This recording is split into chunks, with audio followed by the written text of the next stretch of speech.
Universitas PGRI Madiun, program studi manajemen.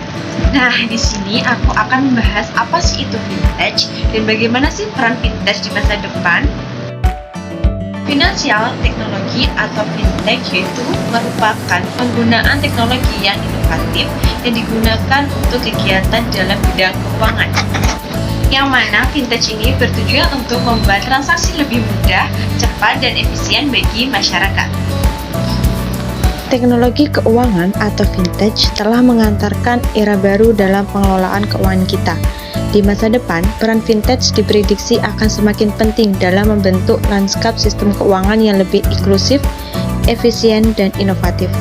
Ada beberapa poin yang perlu kita cermati, yaitu yang pertama, vintage dapat membuat transaksi keuangan lebih cepat dan murah, serta menjangkau masyarakat yang sebelumnya tidak memiliki akses ke layanan keuangan konvensional. Ini bisa mendorong pertumbuhan ekonomi dan pemerataan kesejahteraan. Kedua, vintage terus melahirkan produk dan layanan keuangan yang inovatif.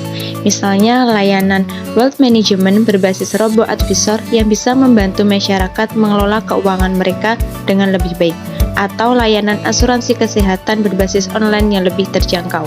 Yang ketiga, vintage akan semakin terintegrasi dengan teknologi lain seperti AI dan Big Data.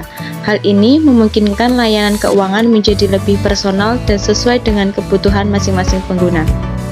Namun, penting untuk dicatat bahwa vintage juga memiliki beberapa risiko, seperti penipuan dan keamanan data. Oleh karena itu, perlu dilakukan edukasi dan literasi keuangan kepada masyarakat agar mereka dapat menggunakan vintage dengan aman dan bertanggung jawab.